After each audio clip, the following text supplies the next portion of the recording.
వారంలో మనందరూ ప్రవేశింపజేశారు. దేవుని కార్యాల ఆశ్చర్యం.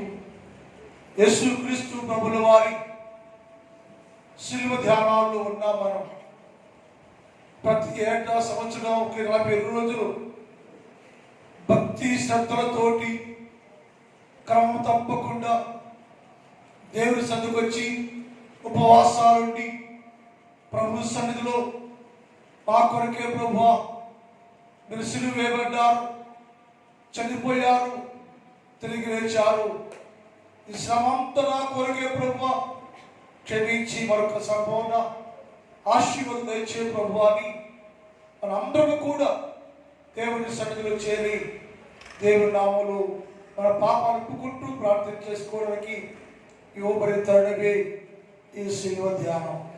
ఈ ధ్యానంలో మనం ప్రతిరోజు ఒక అంశాన్ని ధ్యానం చేస్తూ వస్తున్నామండి.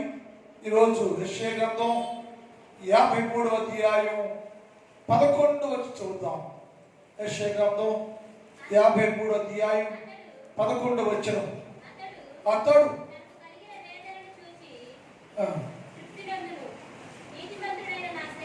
నీతిమంతుడైన నా సేవకుడు జనుల దోషమును భరించి తనకున్న అనుభవ జ్ఞానము చేత అనేకులను నిర్దోషులుగా చేశారు. ఈ వాక్య భాగాన్ని ఈ వారం అంతా ధ్యానం చేద్దామండి. ఈ వాక్యంలో తండ్రి అయిన దేవుడు ఒక ప్రణాళికను రూపొందించారు. ఏమిటి ప్రణాళిక? ఆది కాండములో నుంచి ప్రకటన గ్రంథం వరకు మానవాళిని, మానవ లోకాన్ని దేవుడు చూస్తూ వచ్చాడు. మనుషులందరూ నీతి లేని వారుగా, అనీతి పరులుగా, శుద్ధీకరణ లేని వారుగా ఉన్నారు. ఎందుకయ్యా అలా ఉన్నారు ప్రజలంటే దేవుడు చెప్పాడు, నేను ప్రవక్త లోటు మాట్లాడాను, ప్రవక్త లోటు నా మాట ఉంచాను. నేను నోవహు కాలంలో నుంచి మీరందరూ నాతోనే ఉండాలి అని చెప్పాను. ప్రజలు నా మాటను నిరాకరించారు, ప్రవక్తల మాట నిరాకరించారు, ప్రవక్తలు చంపేశారు, దేవుని ఆజ్ఞను మీరారు. మనుషులందరూ అనీతి పరులుగా జీవిస్తూ ఉన్నారు. అనగా నీతి లేని లోకం, నీతి లేని మానవాళి ఇలా జీవిస్తుంటే దాని పాప ఫలితం శిక్ష. ఏంటి శిక్ష?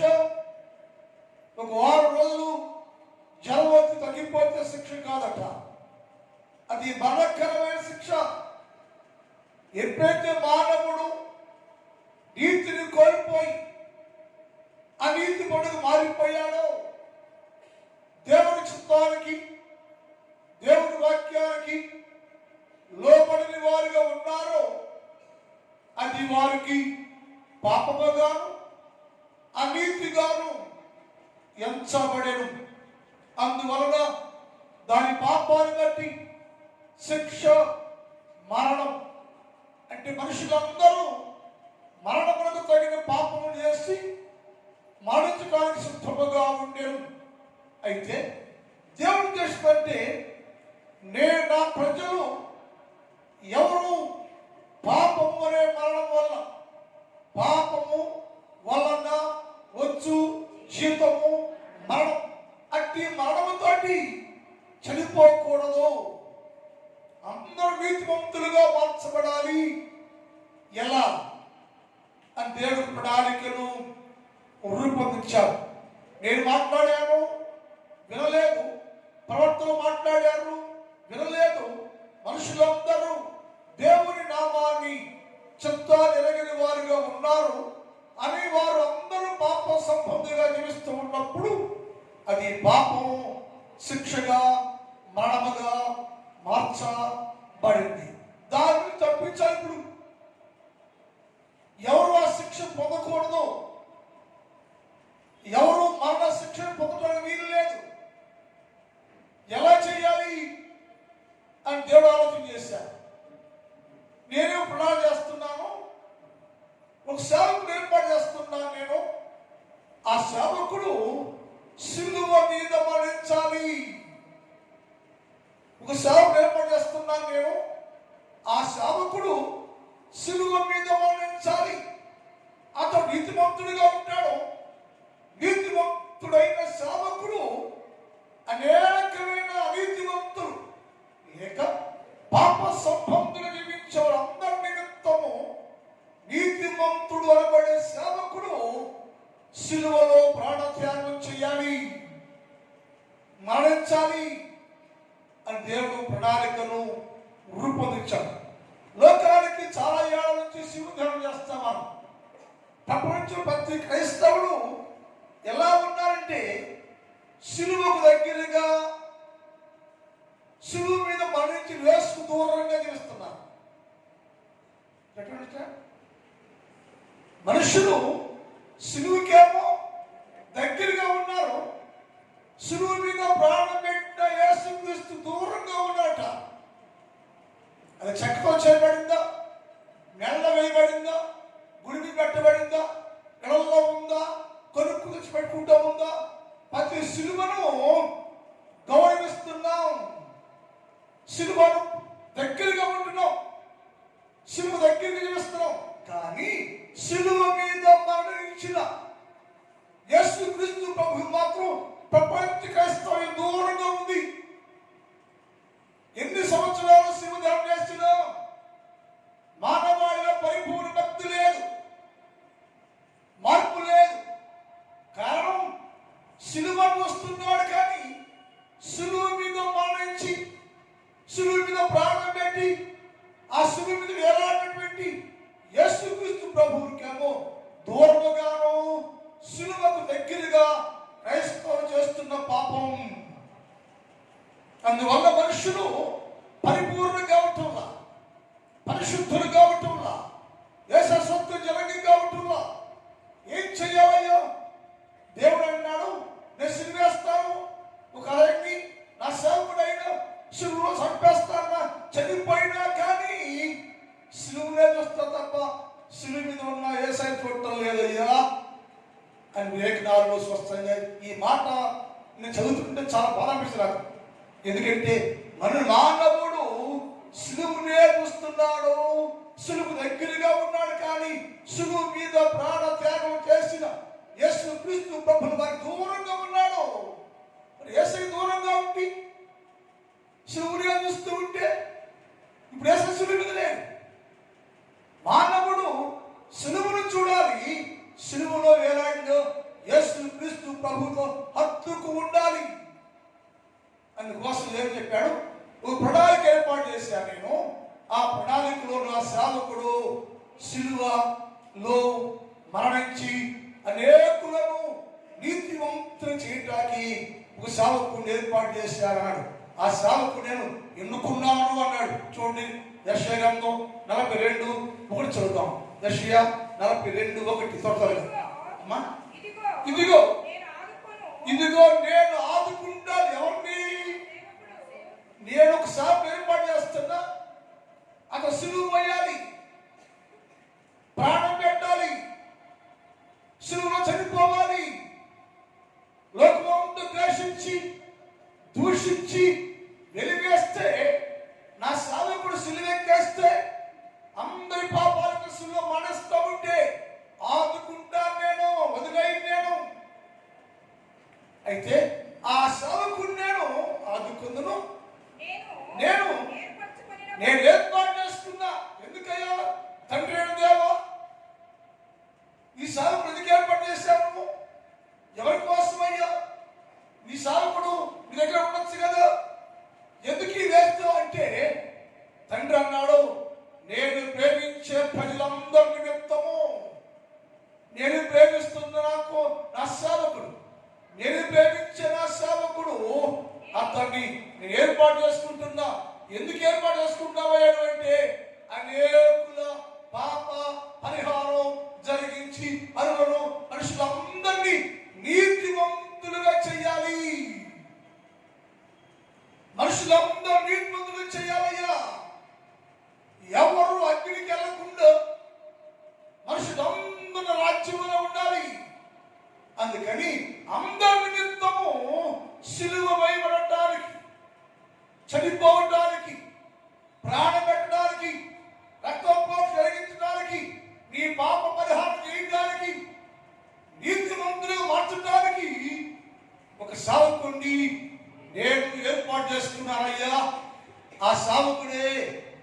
నీతిమంతుడైన సేవకుడు సిలువను భరించును, సిలువను మోయును అని ప్రశ్న వేస్తూ నా దేవుడు సమాధానం ఇచ్చాడు.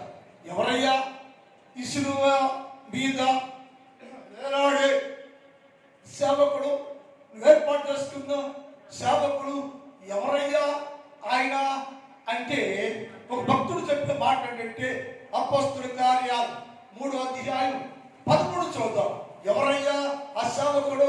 ఆ సేవకుడు ఎన్నుకున్నావయ్యో, ఏర్పాటు చేసుకున్నావయ్యో, ప్రశంసించావయ్యో, అభిషేకించావయ్యో, బలపరిచావయ్యో, సిలువెక్కాలి, చనిపోవాలి, ప్రాణం పెట్టాలి, సర్వమానవాళి పాప పరిహారార్థమై ఆయన మాత్రమే గొప్ప కార్యం చేయగలడు అని అనేకులను నీతిమంతులుగా చేయడానికి ఏర్పాటు చేసుకున్నావే సేవకుడు ఎవరయ్యా అంటే అబ్రహాము, ఇస్సాకు, యాకోబు అను వారి దేవుడు.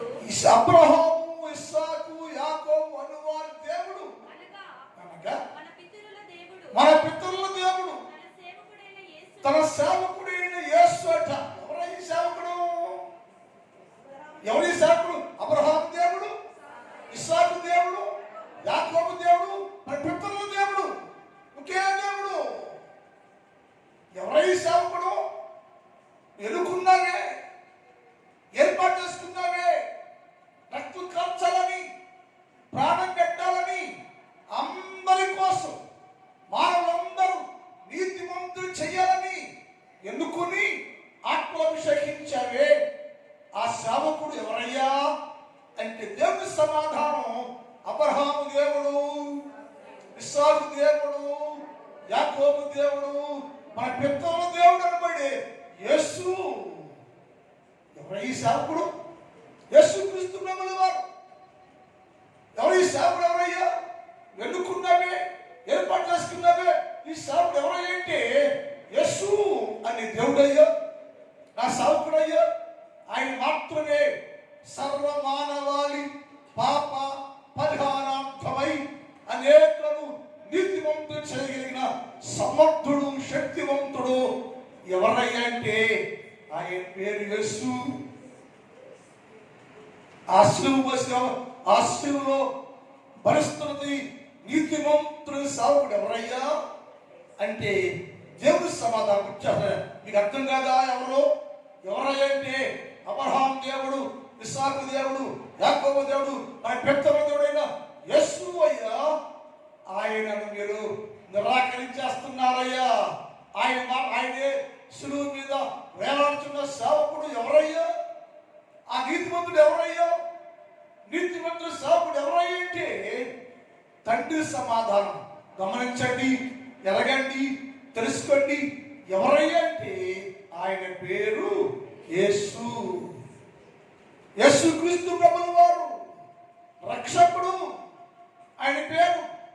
ఆయన మీరు దూరంగా పెట్టేస్తున్నారు, సిలువను వస్తున్నారు, సిలువను పూజిస్తున్నారు. మీరు సిలువలో వేలాడుతున్న యేసు క్రీస్తు ప్రభుని అంగీకరించలేదు. ఇంకా ఇప్పుడు ఆయన నా సేవకుడు నిన్ను నీతిమంతులు చేయడానికి సిలువను వేలాడాడు కదా. ఆ సిలువ మీద వేలాడిన యేసు అనబడి నా సేవకుడు అలాగే పూజమా అనగా తన సేవకుడు, మన పితరుల దేవుడు తన సేవకుడైన యేసును మహిమపరిచి ఉన్నాడు. మీరు ఆయనను అప్పగించి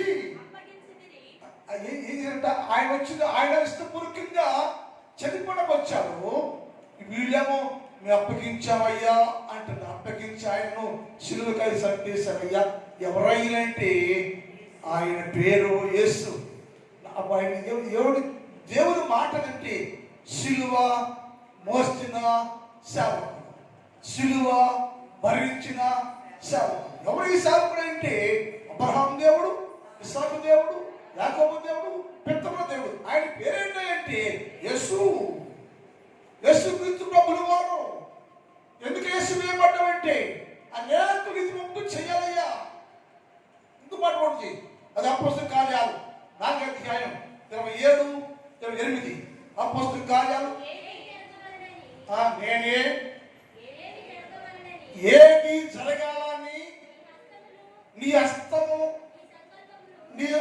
సంకల్పము ముందు నిర్ణయించబడి ఏం జరగాలనుకున్నావయ్యా అని సంకల్పం ఏంటి?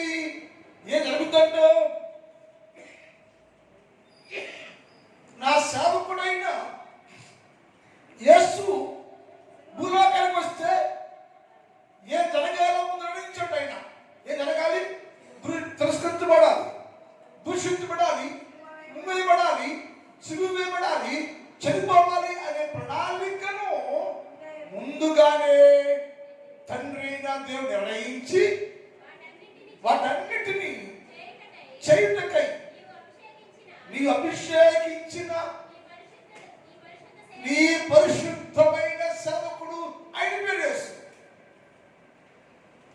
అంటే యేసు ప్రభువుల వారు ఇవాటికి వాడు పుట్టుకొచ్చేసి రాలా. సృష్టి లేనప్పుడు, సృష్టి క్రమం లేనప్పుడు యేసు ప్రభువుల వారు ఉండి ఆయనే దేవుడయ్యండి ఆయన ప్రణాళిక ప్రకారంగా సర్వమానవాళిని పరిశుద్ధులుగా చేసి లేక నీతిమంతులు చేయడానికి సేవకుడు అనబడే యేసు క్రీస్తు ప్రభువుల వారు సిలువ భరించడం. రాసిన పాటలో మొదటి మాట ఏంటంటే సిలువ వేయబడిన సేవకుడు. ఎవరి సేవకుడు అంటే యేసు ప్రభువుల వారు. ఈ సేవకుడు ఎవరయ్యంటే యేసు ప్రభువుల వారు. ఆ సంగతి అర్థం కావట్లా. ఆ సంగతి ఈయన యేసు ప్రభువుల వారు అయ్యో, మా దేవుడయ్యో, మా దేవుడు ఈయనే. నన్ను ప్రేమి నా కోసం ప్రాణం పెట్టినాడు ఆయనయ్యా. నా కోసం ఎవరు ప్రాణ త్యాగం చేయలేదు, ఆయన మాత్రమే. ఆయన ఎరగని వారిగా ఉండను, తెలియని వారిగా ఉండను.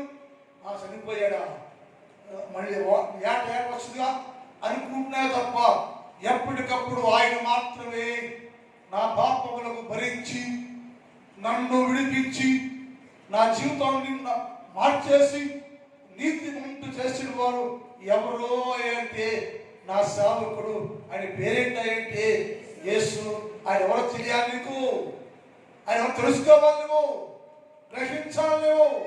తెలుసుకోకపోతే, గ్రహించకపోతే, అర్థమే కాకపోతే సిలువ మరణానికి విలువ లేదు,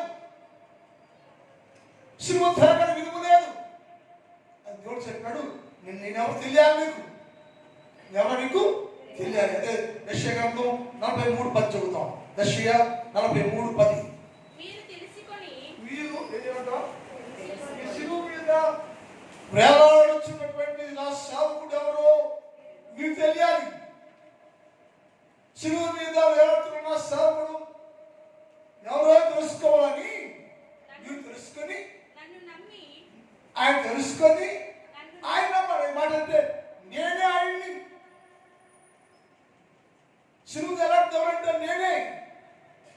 నన్ను తెలుసుకొని నేనే సిలువ క్రీస్తునని, నేనే సిలువ సేవకుందని, నేనే సిలువ భరిస్తున్న సేవకుందని, అబ్రహాము దేవుడని, ఇస్సాకు దేవుడని, యాకోబు దేవుడని, పితరుల దేవుడని, ఆయన యేసుని, ఆ యేసు నేనే అని, ఆ యేసు నేనే అని మీరు అందరూ గ్రహించాలి, తెలుసుకోవాలి. నేనే ఆయనని తెలుసుకోవాలి. మీకు ఎవరు పెట్టారు మానవ కోసం? అర్థం కాదు మానవాళ్ళకి. తెలుసుకోవటంలో తెలుసుకుంటే సులువు మీద వస్తున్నాం కానీ సులువు మీద ప్రాణం పెట్టేసే చోట్ల సులువు మీద ప్రాణం పెట్ట యేసు క్రీస్తు ప్రభు చూసినప్పుడే నీ జీవిత విమోచన. అందుకే తెలియాలి నీకు. ఆ మాట నచ్చదమ్మా. మీరు తెలుసుకొని నన్ను నమ్మి నేనే సిలువ వేయబడిన సేవకుడు అనబడే యేసు క్రీస్తు ప్రభువుని గ్రహించినట్లు మీరును ఏర్పరచుకొనిన నా సేవకుడు అయిన యేసు ప్రభువుల వారు మీరు నాకు సాక్షులయ్యో. నా సాక్షులు అందరూ నేనే దేవుడను, నేనే సేవకుడను. అది మీకు అర్థం కావాలి. మీకు అర్థం కానంతసేపు మానవుడు వ్యర్థమైన దానిలోనే జీవిస్తూ ఉంటాడు. మానవాళికి పరిపూర్ణ రక్షణ అనుభవం లేకపోవడానికి పరిపూర్ణ యేసు క్రీస్తు ప్రభుల వారిని అంగీకరించి ఆయన ప్రకారం జీవించలేకపోవటానికి శిలువ మీద ప్రాణం పెట్టింది ఆ యేసు ప్రభుల వారే అని గ్రహించి ఆయనతో జీవించలేకపోవటానికి కారణం ఏంటంటే శిలువ వేయబడిన సేవకుడు యేసు క్రీస్తు ప్రభుల వారు ఆయనే నేను గ్రహించి ఎరిగి ఉండలేకపోవటం. మరొక మాట చూడండి, 52 యెషయా గ్రంథం 13 చూద్దాం. యెషయా 52:13 నుంచి ఆలకించండి, ఆలకించండి, నా సేవకుడు ఆ శిలువ వేడికి వచ్చాడే, ఆ సేవకుడు యేసు క్రీస్తు ప్రభు అన్న సేవకుడు శిలువ వేడికి వచ్చాడే, ఆయన వివేకముగా నడుచుకుంటాడయ్యో. లోకంలోకి వచ్చాడు, అనేక సందర్భాల్లో సమాజంలో బోధిస్తున్నప్పుడు శాస్త్రులు పరిసరులు చంపాలనుకున్నారు, కొట్టాలనుకున్నారు.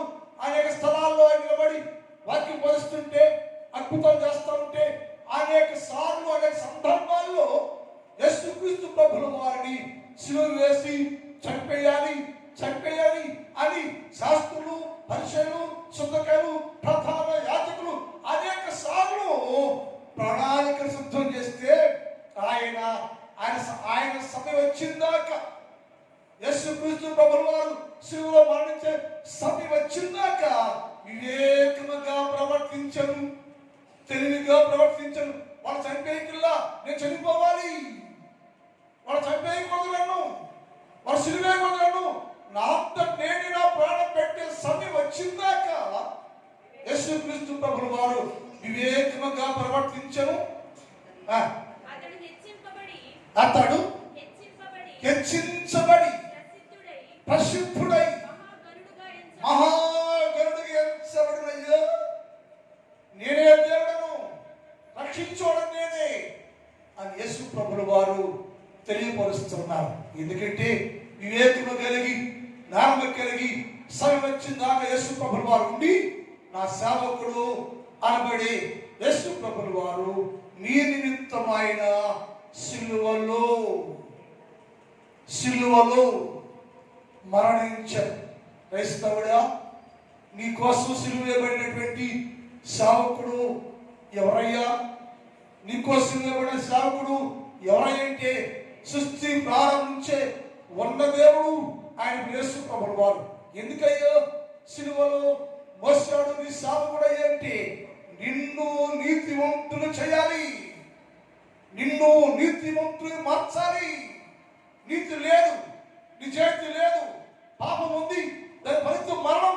అది రాకుండా అది లేకుండా నేను చేసి నీ జీవితాన్ని నీతివంతులు చేయాలి. ఆ సేవకుడు అనే నీతిమంతుడు సిలువను భరించను. 1వ యోహాను పత్రిక 2వ అధ్యాయం 1 చదువుతాం తొందరగా. 1వ యోహాను పత్రిక 2:1. మీరు ఎప్పటికీ అసలు పాపులుగా ఉండాలి, మీరు ఆ నీతిమంతులుగా ఉండాలి. మీరు నీకెన్నటికీ పాపము చేయకుండుటకై ఈ సంగతులను మీకు రాయించున్నాను. ఎవడైనను పాపము చేస్తే నీతిమంతుడైన యేసుక్రీస్తు అనే ఉత్తరవాది తండ్రి యొద్ద మనకున్నాడయ్యా. ఆయనే మన పాపములకు శాంతి కలుగజేసి సర్వలోకానికి శాంతి సమాధానం నీతిని కలుగు చేయటకు నా సేవకుడు శిలువ పైన భరించి మరణించెను. ప్రార్థన మిగిలిన భాగాన్ని రేపటి కాలం ధ్యానం చేద్దాం. మా తండ్రి, నీ పాదములకు స్తోత్రాలు.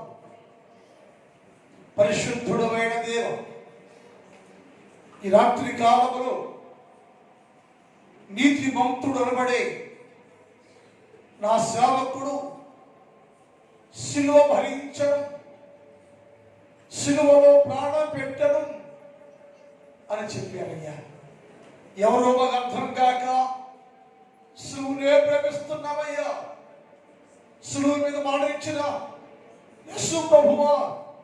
నీ సమీపం కూడా లేకపోతున్నాం తండ్రి.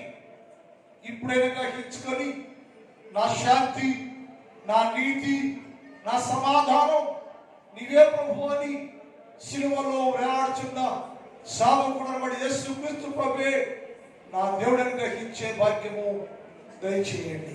ఈ స్థలంలో మోకరించిన ప్రతి బిడ్డను దీవించండి. చిన్నవారు, పెద్దవారు, స్త్రీలు, పురుషులు, యవనస్తులు, వృద్ధులు అనేక మంది స్థలం ఉన్నారు. ప్రతి బిడ్డ ప్రభు మీరే మా దేవుడని గ్రహించుకొని నీ కొరకు జీవించడానికి సహాయము చెయ్యండి. నా సంఘాన్ని దీవించండి. నా సంఘంలో ప్రతి కుటుంబాన్ని దీవించండి. ఆశీర్వదించి బిడ్డలతో కష్టపడుతున్నారు అనే మాటలు తోడుగా ఉండండి. వ్యవసాయం చేస్తున్న ప్రతి వ్యవసాయదారుడు మంచి పంటలు పుచ్చుకోవడానికి సహాయం చేయండి. బిడ్డ పరీక్షలు వస్తున్నాయో బిడ్డ పరీక్షలో తోడుగా ఉండండి. ప్రతి సబ్జెక్టులో బిడ్డలు ఫస్ట్ ర్యాంకులో పాస్ అవ్వాలి తండ్రి. నీ కార్యం చేయండి. జ్ఞానమునివ్వండి, తెలుగునివ్వండి, జ్ఞాపకశక్తి ఇవ్వండి, అతి శ్రేష్టమైన జ్ఞానంతో నింపండి. ప్రతి బిడ్డయో వారి పరీక్షల్లో ఫస్ట్ ర్యాంకులో పాస్ అయ్యి సంతోషించుకు సహాయం చేయండి. రాత్రి స్థలంలో ప్రతి బిడ్డను దీవించమని యేసు వారి పరిశుద్ధ నామములో ప్రార్థిస్తున్నాం తండ్రి. మీరు ఒక నిమిషం ఉండండి, అలాగా కూర్చోండి.